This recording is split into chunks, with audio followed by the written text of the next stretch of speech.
diwa. Pagsaksi sa mga pangyayaring hindi mo sukat akalain.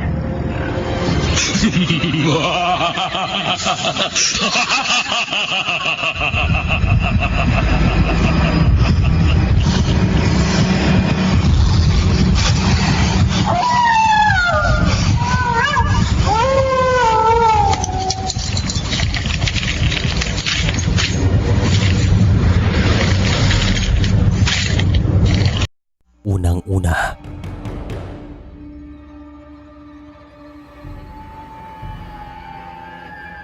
ang ilan sa mga Pilipino ay mahilig sa mga kwentong kababalagan.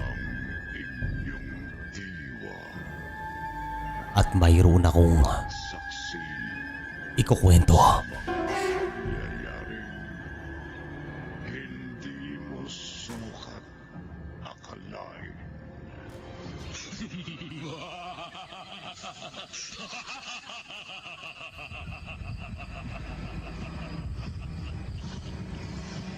Magandang araw sa inyo. Itong karanasang ito ay nangyari sa bahay ng aking kababata. Tatawagin na lang natin sa pangalang Gina. Sa mga panahon po na ito, ay nakatira sila sa isang bayan sa Siquijor. Bali sumama ito sa kanyang asawa doon. At meron na silang isang anak na nasa 2 taong gulang. Taong 1996, buwan ng Abril, ay nagulat ako nung dumating ito sa bahay namin na kasamang kanyang asawa at anak. Agad ko naman siyang niyaka kasi mahigit 4 na taon kaming hindi nagkita nung time na to. At nasasabik din akong makasama ito o makabanding. "Kumusta ka, Gina? Kailan kayo dumating?" Tanong ko sa kanya. "2 araw na kami dito at bukas ay uuwi na kami." Sagot niya. "Ano? Ba't hindi ka man lang pumunta dito sa bahay? Eh di sana naginuman pa tayo at nagkwentuhan." Sagot ko naman sa kanya.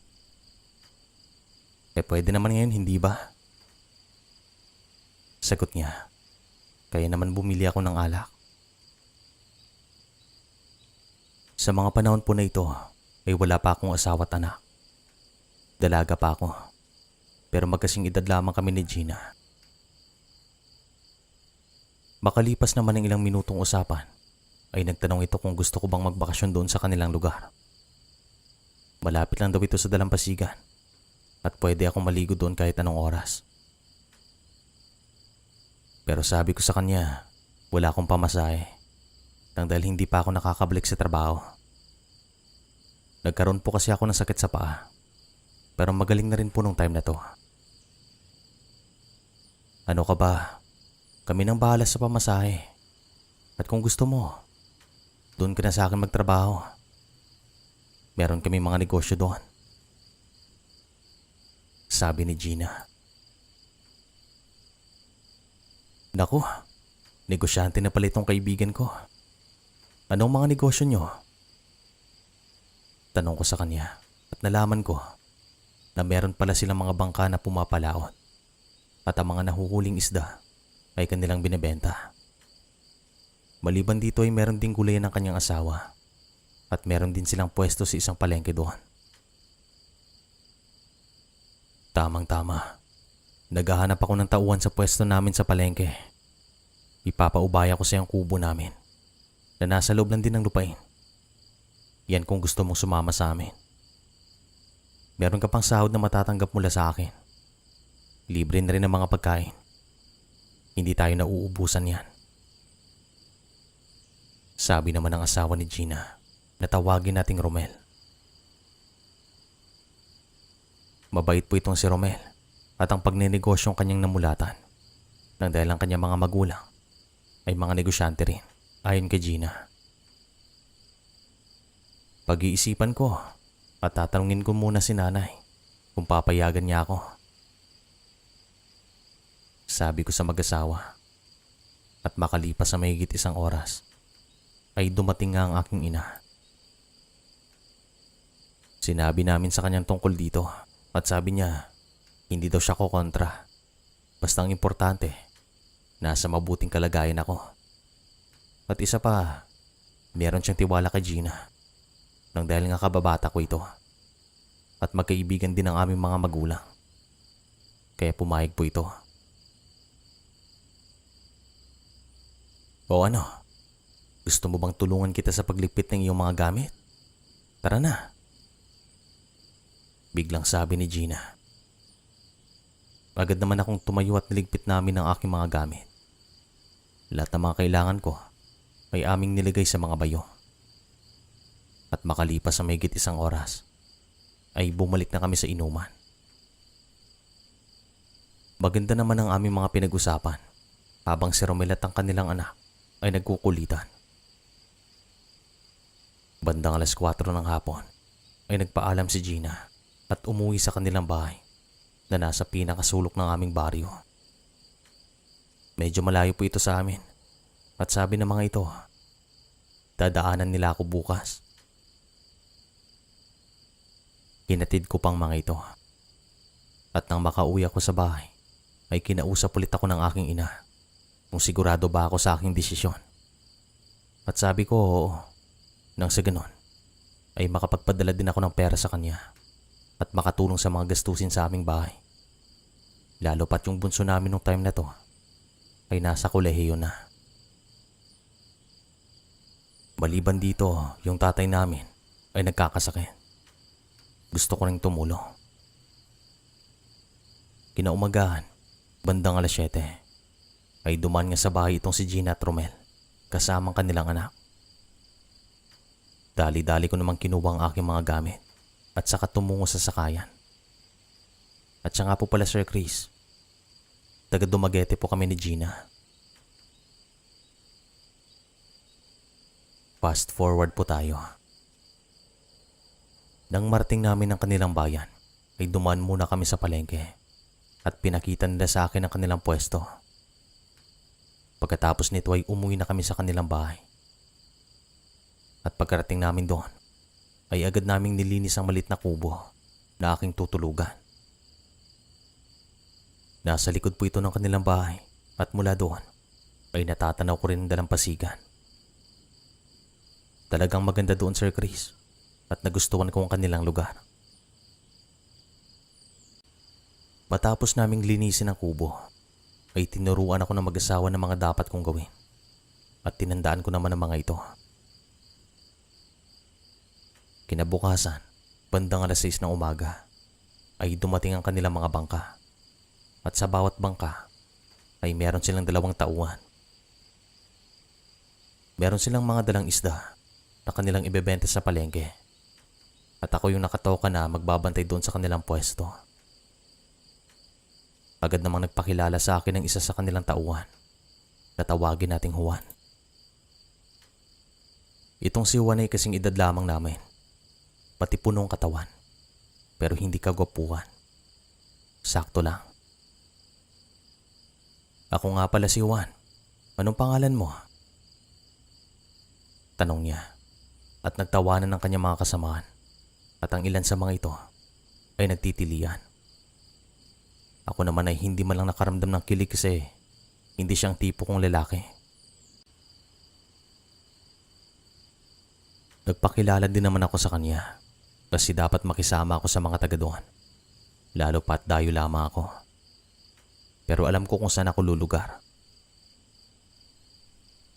Magmula sa araw nito Sir Chris, ay kinakausap na ako ni Juan. Minsan, hindi ko na ito pinapansin. At kahit sa palengke, ay sinusundan niya ako. Tumatambay siya doon at tinutulungan niya ako sa mga gawain. Pero ang sabi ni Gina sa akin, wag ko lang daw masyadong pagkatiwalaan kasi hindi pa nila ito lubusang kilala at kakilala lamang ito ng kanilang tauhan na gustong magtrabaho sa mga ito. Ayaw nila ng mga taong nagdadalawang isip kasi nga mga negosyante. Ang importante sa kanila ay ang pag-usad ng kanilang negosyo. Halos nga araw-araw noon ay sinasamahan ako ni Juan sa palengke. May mga binibigay siyang pagkain pero tinatanggihan ko at kinakain na lang niya mga ito. Hindi naman po ako bulag kaya inisip ko na baka gusto niya akong ligawan. Okay din naman siya, masipag at mabait. Pero hindi nga lang siya ang tipo kong lalaki. Ang bawat isa naman sa atin ay meron ding pamantayan. Makalipas ang isang buwan, isang umaga, ay meron po siyang binigay. Isa po itong isda na isa sa kanilang mga nahuli. Malaki ang isdang ito at para sana ito sa kanya. Pero binigay niya. Nako, hindi ako marunong magluto. Iihawin ko na lang to. Total malaki naman. Sabi ko sa kanya, pero tinawanan niya ako. Walang lasang isda na to kapag ganyan ang gagawin mo. Gusto mo bang ipagluto kita? Tanong ni Juan. Nakatingin naman sa akin si Romel at Gina habang nakangiti. Ay pwedeng pwede. May mga sangkap dun sa kusina. Kayo nang bahala. Meron pa kaming pupuntahan. Sabi naman ni Gina at agad silang umalis. Balik kami lang tao sa bahay sa mga sandaling ito. At si Juan ay agad na tumungo sa kusina para lutuin ang malaking isda. Ako naman ay nasa labas lang ng bahay at hinahanda mga dadalhin kong isda sa palengke. Madaling araw pa lang po sa mga sandaling ito. Pagpatak naman ng 6:00 ay natapos niyang lutuin ang isda. Niyaya ko itong kumain pero tumanggi ito at sabi niya nakakaumay na daw kumain ng ganito. Kaya sabi ko, bahala siya sa buhay niya. Sa maniwala kayo o hindi, naubos kong malaking isda at sa buong buhay ko ay noon lang ako nakatikim ng ganon. Maliban dito ay masarap magluto si Juan. Pero ito na palang simula ng mga kababalagan sa buhay ko. Dito ko na po siya hinahanap-hanap at hindi na siya nagpakita sa akin. Nawawalan din ako ng gana magtrabaho kapag wala siya. Palagi ko na rin tinatanong si Romel at Gina kung nasaan si Juan at kung bakit hindi na ito nagpapakita. Pero ang sabi naman ng mga ito, maaga na daw silang dumadating at tulog pa ako at saka aalis din naman. May mga pagkakataon daw na kapag kakausapin ako ng mga ito, hindi ako sumasagot. Nakangiti lamang ako habang ginagawa ang aking trabaho. At kung maaalala ko lang Sir Chris, para bang nananaginip lamang ako at nakalutang sa hangin. Parang wala ako sa aking sarili at si Juan ay ang palagi kong iniisip. Halos araw-araw daw ayon kay Gina, ganito ang aking sitwasyon. Tapos kapag makikita ko si Juan, parang gusto ko siyang yakapin. Gusto ko siyang halikan. Talagang hindi ko maipaliwanag at nahuhulog ang loob ko sa kanya. Makalipas ang isang buwan, isang hapon, ay niyaya ako ni Juan na pumunta sa kanilang bahay. Medyo malayo po ito sa bayan na iyon at sumunod naman ako. Pero bago pa man kami makasakay ng motorsiklo, ay pinigilan kami ni Gina at Romel at nakita ko na meron silang kasamang ale. Hoy, huwag kayong umalis. At Juan, huwag ka nang bumalik dito. Huwag ka nang magtrabaho sa amin. Sabi ni Romel sa kanya. Magagalit pa sana ako pero nung hawakan ako ng alis sa noo, ay para bang nahimasmasan ako at nadidinig ko siyang nag-uusal ng orasyon. Dito na po bumalik ang aking ulirat at yung pakiramdam na parang kakagising ko lang sa isang mahabang panaginip. Yun pala, nalaman ko sa mag-asawa na mahigit 1 linggo na nila akong pinapagamot sa ale na isang albularyo. Sinusundan daw nila kami ni Juan kasi may kutob si Gina na merong nangyayaring hindi maganda sa akin. Nakita ko naman na habang papalayo si Juan, ay nakatingin ito sa amin ng masama. Lalo na kay Romel, na siyang nagsabi na huwag siyang bumalik doon kasi tanggal na siya sa trabaho. Pagka-uwi namin sa bahay, ay binigyan ako ng isang medalyon ng albularyo at sinabihan na huwag ko daw itong iwala at isusuot ko daw ito palagi. Nang sa ganon, ay hindi na tumalab sa akin ng anumang klaseng gayuma. At ang akala ko naman, Sir Chris, dito na matatapos ang lahat ng kababalagan. Pero kinagabihan, habang ako ay nagpapahinga at nagpapaanto, ay nadidinig ko pang nag-uusap si Gina at Romel sa kanilang bahay. Malakas kasi mga boses na mga ito. At tila ba, meron silang pinag-uusapan. At makalipas ang ilang minuto, ay huminto din naman ang mga ito. Bandang 9:00 ng gabi, nung nasa bingit na ako ng aking pagtulog, ay narinig kong bumukas ang pinto ng kanilang bahay.